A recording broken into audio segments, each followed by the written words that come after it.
Yan. You know this, people were very, very scared yesterday. Tama ba? Tama, no, Tina? Yesterday. Kasi, padating na daw ang bagyo, ganyan, ganyan, ganyan, super typhoon, ganyan. And this morning, what we did, me and Tina, kinausap ko talaga yung bagyo. Kasi sabi ni Lord, di ba, you talk to the mountain. Ganyan. So sabi ko, uy, hindi ka pwedeng hindi ka pwede dito. Kasi uuwi kami mamaya, baka maano kami. Balao kami dun sa Canon Road.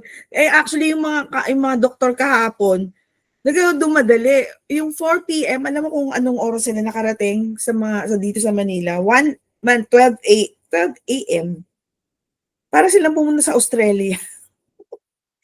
So kami, ulis kami ng 8:30. Tapos suminto pa kami ng NLEX, kumain pa kami sa Jollibee. Ano oras na nakarating din? Mga 1 plus, no? Parang gano'n. Ganyan. So, it was, tapos so, yeah. So, maaraw, di ba? So, yun yung principle na remember what we've learned about authority and dominion dun sa Genesis 2:17, remember? Na yung predicate of us having dominion and authority is because, balikan nyo yun, we were created in the image and likeness of God. So, nung talagang nag-jam yun, di ba? Talagang, oo nga. Teka, Lord, kasi hindi lang naman na, meron akong authority, meron akong dominion. Hindi eh. Bakit nga meron kang authority? Because you are now, you realize that you have the original design. You are your Abba's daughter. You are your Abba's son. So sabi ko, tinan mo, Mara. Tapos, may nag-ano naman, na-delay lang daw, ganyan. Hindi na siya pupunta dito. So, exciting. Tonight, so discussion na tayo, no? Bilis. Discussion number 4. So, yung discussion number 4 is actually, what often we hear, no? So, you owe me. Diba? So, you have to work for it. Ganyan. So, kasi yung tanong kanina ni Roel, yung gospel ba is something that you have to work for. So, kasi tama din yung sinabi ni Kapsat kanina, na if you understand the gospel, there's an overflow. 'Di ba? Hindi pwedeng hindi mag-align yung understanding mo dun sa nagma-manifest out of you. Remember, 'di ba, the earth is groaning for the manifestations of the sons of God. May nabasa ako this morning. Actually, hindi siya actually groaning, parang in anticipation. So, itong mga typhoon, itong mga earthquake, no? So, nag-anticipate sila na tayo ay mag-manifest. And we learned that in Colossians 3, tama ba? I keep on forgetting. Diba, every time that we, diba, kasi ang predicate nun, we understand the gospel, no? So, every time we are kind to one another, every time we have this communion, diba, we manifest, diba? We manifest the glory of the Lord. So, balikan natin yun. Saan na nga ba yun? Chapter 6 ba yun? O chapter, nung last book, no? Anyway, mamaya na lang dun sa i-post natin ulit. So, okay. So, yung you owe me, no? Yun yung you owe me, so you have to do something for me. Pero, sabi nga dun sa first question, ang sagot dyan is everything is a gift. All is a gift. And once we understand that it's a gift needs to be received. Correct? Kasi pag hindi natin siya ni-receive, hindi siya gift, babayaran mo siya.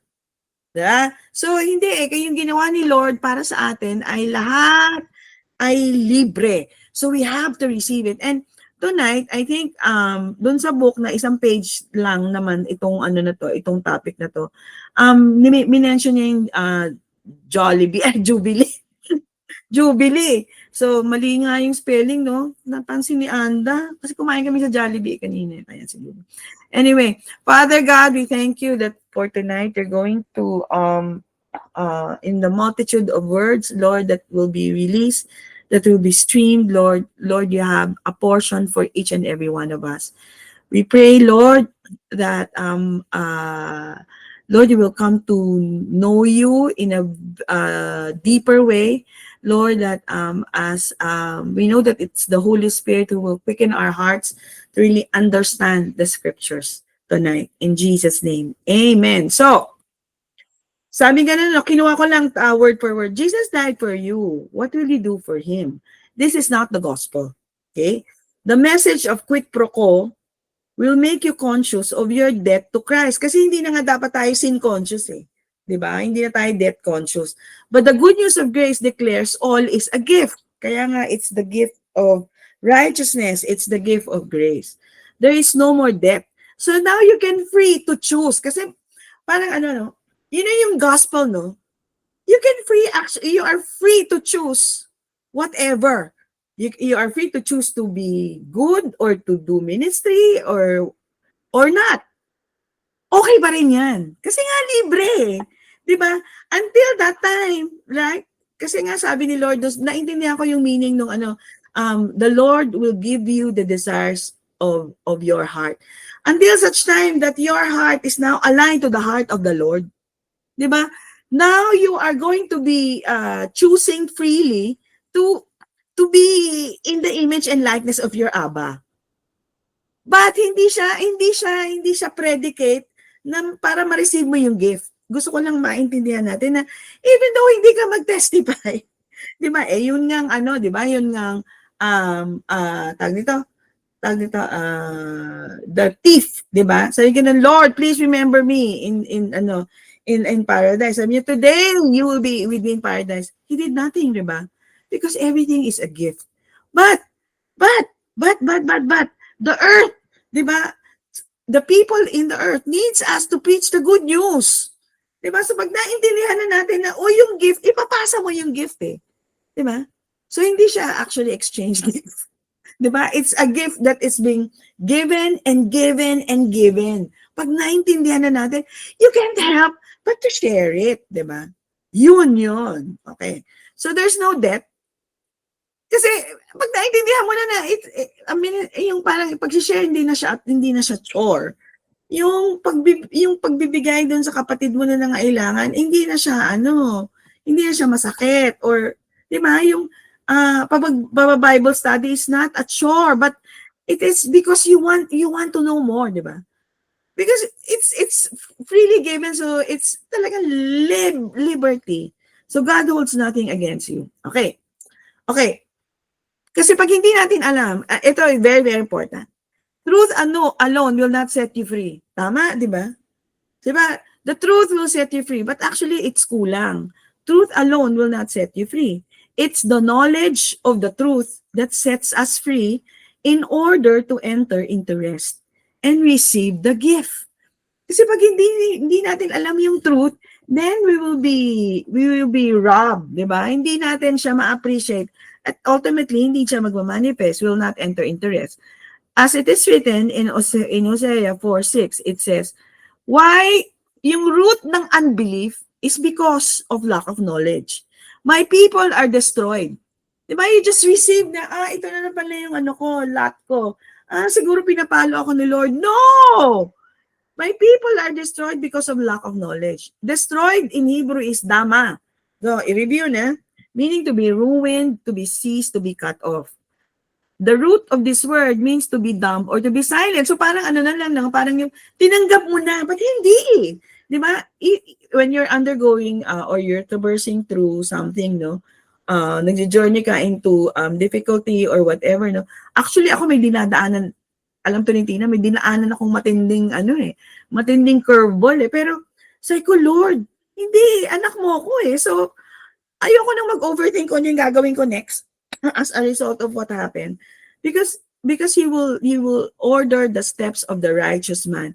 I know I am righteous not because of what I'm doing, no, not because I'm goody girl, but I know I am righteous because of the gift of righteousness. Because you are my Abba. Ganyan. And Jesus has provided for my righteousness. Jesus himself is my righteousness. So ano na yung lack? Lack is belly in Hebrew, meaning without, or you are ignorant of the scripture, no, of the gospel. And the root is you are worn out, you are decaying or wasting away. Ayaw natin yan. And yung opposite is knowledge, is yada in Hebrew, which is to be intimately acquainted. And it's not a subject, it's actually a who. Later, no, in next slide, no. Knowledge is yada, which is to be intimately acquainted with. And another scripture in Isaiah 5:13, therefore my people go into captivity. Ang ganda ng Hebrew nito, di ba? Anda, di ba? Tandang-tanda ko to eh. Captivity is gala. Opposite, no, sa Tagalog.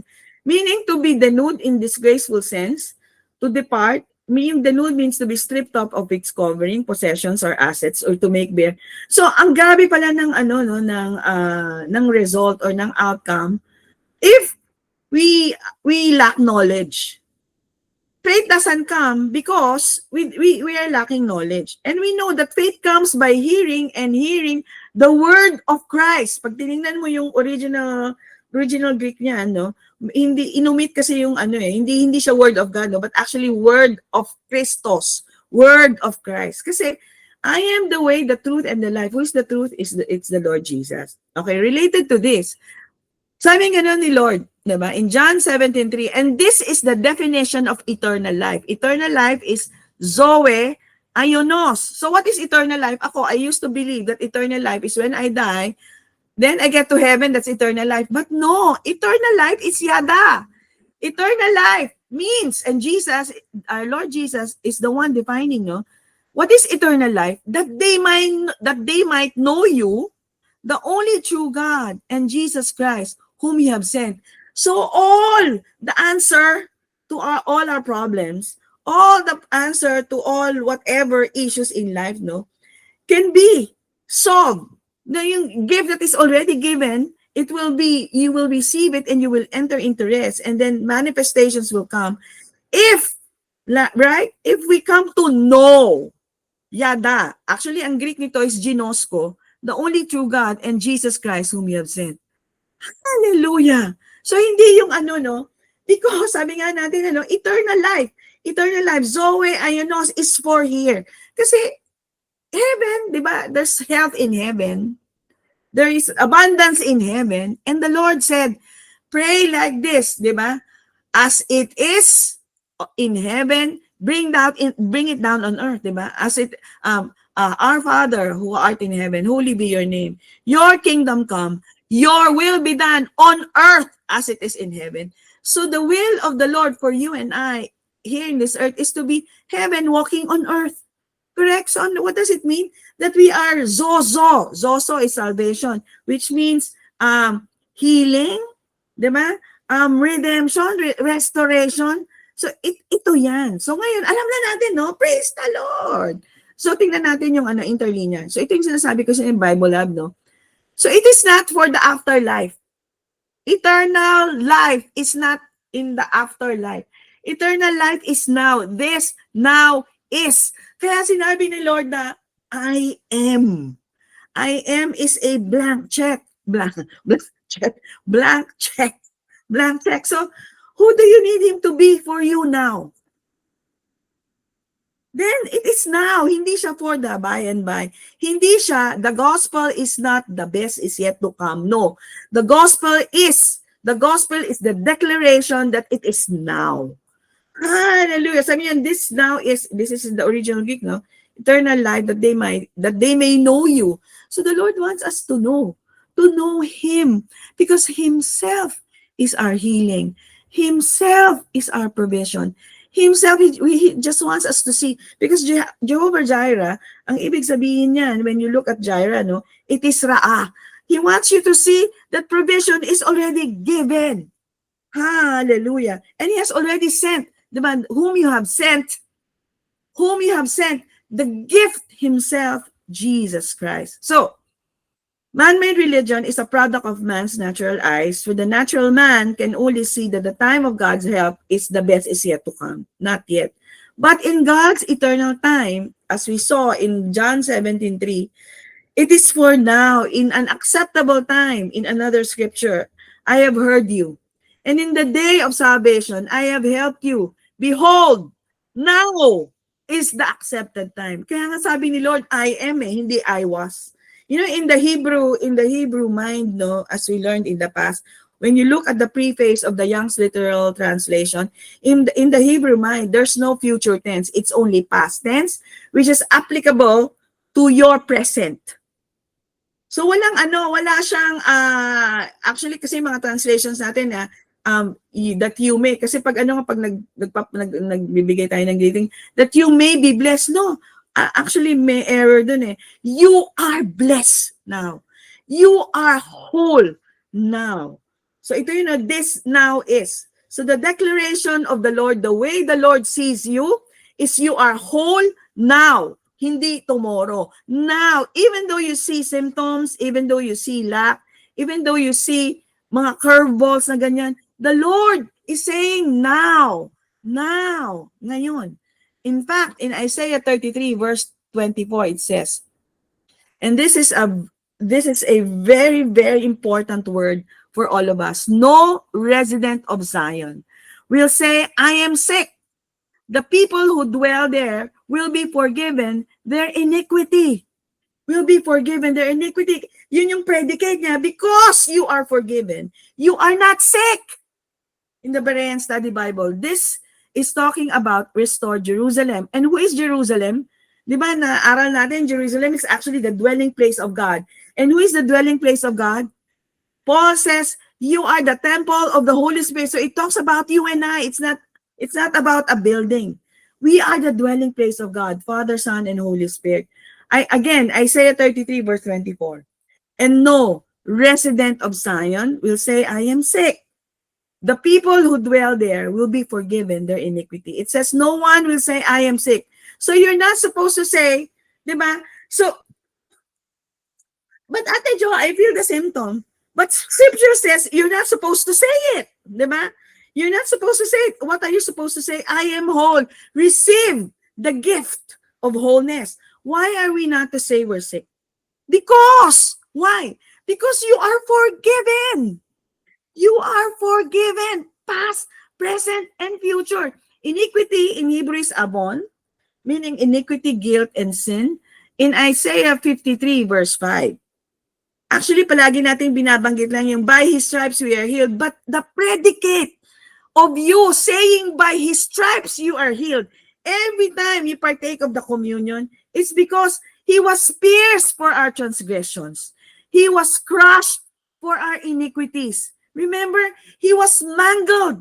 He was crushed. He was bruised. He was lacerated. For what? For our transgressions, for our iniquities. The punishment that brought us peace. And peace, we now know, no? Peace is shalom in Hebrew and irene in Greek. And what does it mean? Union. You are united to the Lord. You were united to the Lord by His wounds. And because you are now united to the Lord, you are healed. You are forgiven. You are sinless. And therefore, you are not sick. Yun ang ibig sabihin pala, no? We are healed. Past tense. Finished. Peter and Isaiah said that by His stripes, we were healed. Not going to be healed or even needing future healing, but we were healed. Past tense. Finished tense. It's an aorist indicative. So sa Greek is very, very rich. And one of our favorite tense is aorist indicative. It means it happened in the past, but it's very effective for you now. For you now. 1 Peter 2:24, meaning done, finished. You don't need to repeat it again because it is finished. It is effective for you. What do you need to do? Diba? You have to know it. You have to know it and you have to receive it. So Lord, we receive it. I receive it. We all receive it tonight, Lord. That because we have been forgiven. We are forgiven of all our iniquities. We are not sick from head to toe. So it's not a perfect tense, meaning that it was finished and the results continue in our life. No, it's 100% done and finished 2,000 years ago. You don't need to contribute. You just need to receive it every day. So forgiven in Hebrew is nasa, meaning you are lifted, carried, and picked. And actually, the Greek equivalent is airo. You are lifted up. Very heartwarming, no? Kasi meron kaming bisita na Australian speaker, no? You know, ang hilig niya mag-drink ng wine. Dahil sa ang hilig niya mag-drink ng wine, ako na rin nakidrink. You know, yung mga grapes where we get the wine, inaano yan, it's, kasi yung grapes, it's a vine, di ba? So the way they do it, the ones who tend to the vineyards, no, they lift it in a trellis. You know how a trellis looks like? It looks like a cross. So yun actually, doon nanggaling yung airo. Doon nanggaling, you are lifted, you are carried, you are taken up. Diba? You are forgiven. Again, the picture of the cross. Hallelujah. It means you are released. You are liberated. Hallelujah. John told us, Jesus took away the sin of the world, the sin of the cosmos. He released mankind from the bondage of sin. And Hebrews tells us that by His one sacrifice, wala tayong kinalaman. Wala kang sacrifice. That He canceled. He did away with sin by the sacrifice of Himself. Hallelujah. Kaya kanina kinakanta kayong ano, thank you, Jesus, for the blood applied. Thank you, Jesus, you have washed me white. Thank you, Jesus, you have saved my life. It's so beautiful song. You know, kantahin natin to ng kantahin, you know, until we are, each and every cell of our body, right, receives the truth of the gospel, that because we are forgiven of our sins, no, we are not sick. Hallelujah. So the canceling of the cause. Because ano yung cause, yung sin, also cancel the effect. Ano yung effect? Death. And all that came with death, sickness, disease, poverty, etc. Sickness and disease have been completely eliminated from our lives. In other words, being forgiven iniquity means no sickness. Hallelujah. And this word sick is not talking about spiritually sick. The Hebrew word is kala, meaning physically sick, weak, or disease. It's not talking about being forgiven and healed of spiritual sickness. No. It's talking about physical healing, because God, your Abba Daddy God, my Abba Daddy God, cares about the state of our physical bodies. And tonight, He wants us He wants us to hear this clarion call. He is declaring He has made us whole. Hallelujah. Receive it. Amen. Amen. So, restore Jerusalem. It's not a building, it's you. Restore Jerusalem, the restored dwelling place of God, the inhabitants of His dwelling place. Genesis 17 verse 1, and somewhere down the line, but 17 verse, Genesis 17 verse 1, pag binasa mo yun in the NKJV, actually, Abraham walked with God, di ba? Pero when you look in the International Standard Version, long time ago, nakuha natin tong revelation na to, di ba? Sabi ni Lord, anong gusto niya sa atin? Sabi niya, kasi si Abraham, when you read the Genesis 7, the whole of Genesis 17, kasi it's the picture of the covenant. It's when the time that Abba Daddy God was talking about Abraham, with Abraham about the covenant. Abraham was saying, Abraham was saying, after the Lord telling Abraham na, live in constant awareness that I am with you. Kasi you are His dwelling place. Right? The same Spirit who raised Jesus from the dead. The same Spirit who raised Jesus from the dead is in you. You are the restored Jerusalem. Sabi niya, Lord, that Ishmael might know, right? Might be in constant awareness that He is also with you. Basahin niyo yun sa International Standard Version. So it has become our no? So nagkaroon tayo ng awareness na, Lord, you have not left me at any time. No, and He wants you to be so aware, like that He is in you. The same Spirit that raised Jesus from the dead is in you. That's why I sent the verse this morning to you, no? So the Hebrew word, sinend ko pala kay Edwin. The Hebrew word here is shakan. So yung isa kong speaking tongues, actually may word na shakan. Kasi restored Jerusalem pa lang ibig sabihin ng shakan, which means abiding or as one Hebrew translation, tabernacular. As we rest or abide in this truth of our redemption, of our complete restoration, the more it will become the experience of our life as our awareness of the truth of forgiven. So ano yung unang-una, yung predicate. Psalms 103, di ba? Bless the Lord, O my soul, sabi ni David. And forget not all His benefits. Number one, who forgives all our sins. And then, ano yung follow? And who heals all our diseases. O, di ba? Yun yung predicate. Because you are forgiven, you are healed, you are whole. We are whole. So we are liberated from sin. No, we are liberated from sin, and as it grows, no, yung understanding that we are forgiven, yung understanding of no sickness will grow. And we'll be able to say with all certainty, I am not sick. I am whole because as He is, so am I in this world. And the same Spirit who raised Jesus from the dead lives in me. Hallelujah. It is finished. So, yung Jubilee. So, what was the year of Jubilee? Kasi ito, last na, no? Yung ano, no? Kasi very much connected doon sa naaral natin sa Ezekiel.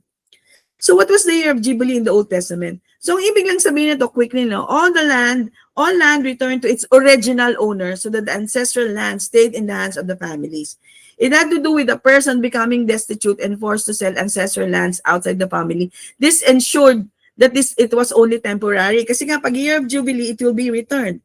Another point, it benefited all Israel, not just one. So, hindi lang yung mga rich, no? They were to let the land rest. Agricultural work was forbidden. Any produce grown in the 48th year had to suffice for an entire population for 3 years.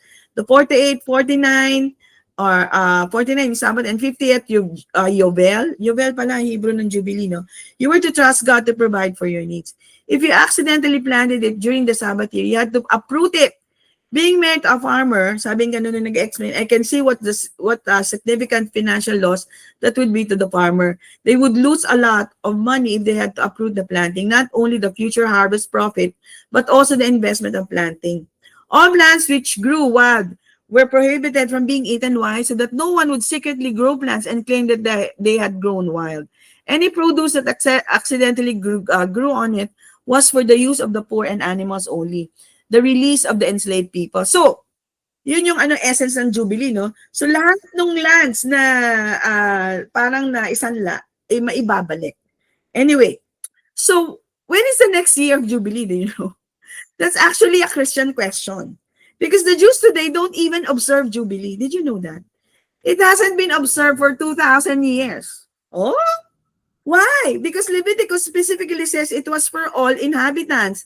And the rabbis understand that to mean it is to be observed only when all the 12 tribes of Israel are finally back in Israel.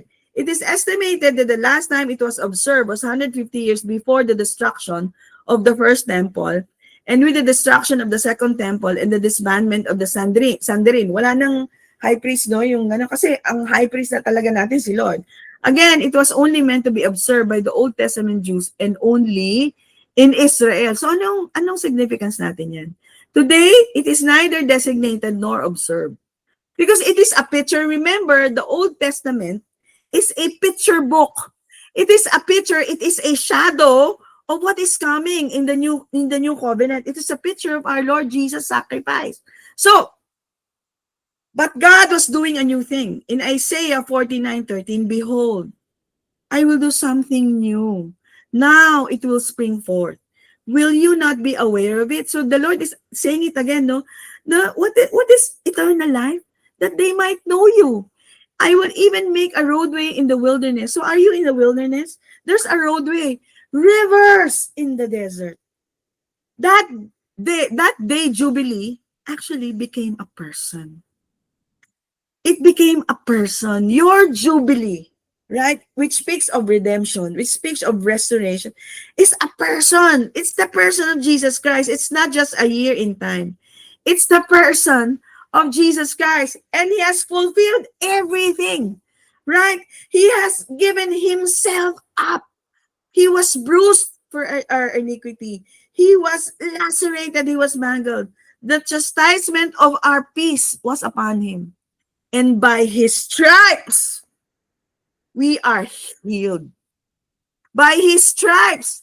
Di ba? His stripes, kabura. Inaaral natin ang kabura, which means yung blueness. But pag clinic mo, yung root ng kabura is kabar. Kabar is you are united to him. Restore Jerusalem. Jubilee has come in the person of Jesus Christ. So tonight, we declare wholeness, manifestation of wholeness, manifestation of abundance, that it will just overflow. You are blessed to be a blessing. In Jesus' name, amen. Amen. Woohoo! Now let's prepare our communion elements.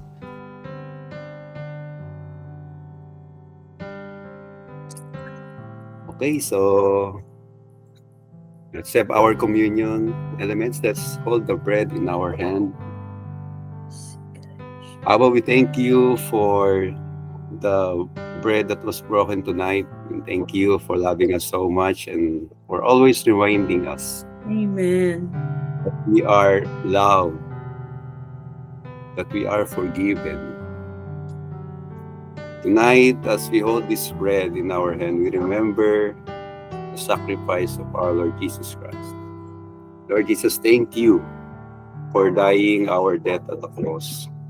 Thank you for receiving all the scourging, all the beating, all the lashes on your back, on our behalf. This is a demonstration of your love for us, that you died on that cross to redeem us from the curse of death. So today, as we hold this bread, we declare that by your stripes we are healed. Amen. We are whole. Amen. Whole in every whit.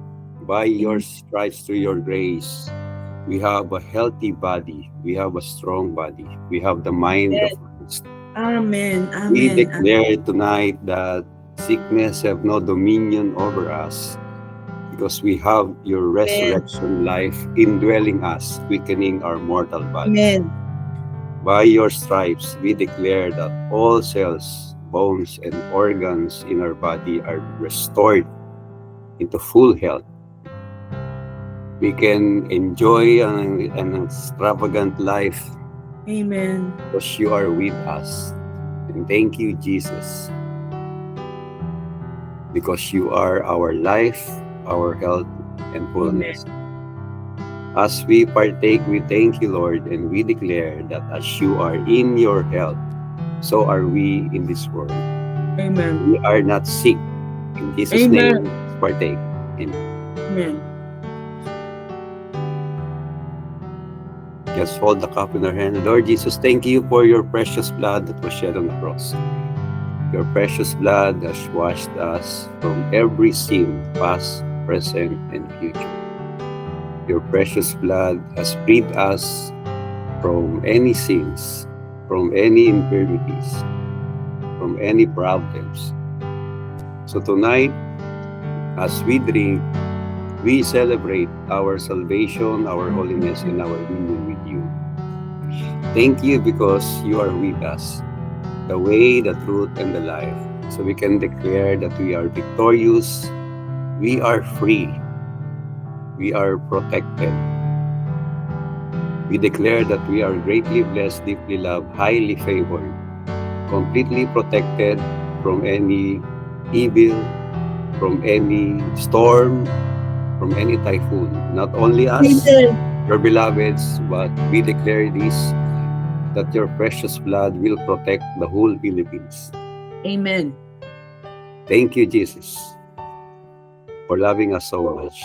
Tonight, we drink with confidence that you are a good, good Father for us. You love us so much. You will never leave us nor forsake us. And tonight, we declare that we are seated at the right hand of God in Christ, receiving all the free gifts that you have given us. Thank you for the gift of your grace and righteousness. In Jesus' name, let's drink. Amen. Amen. Amen. Amen. Amen.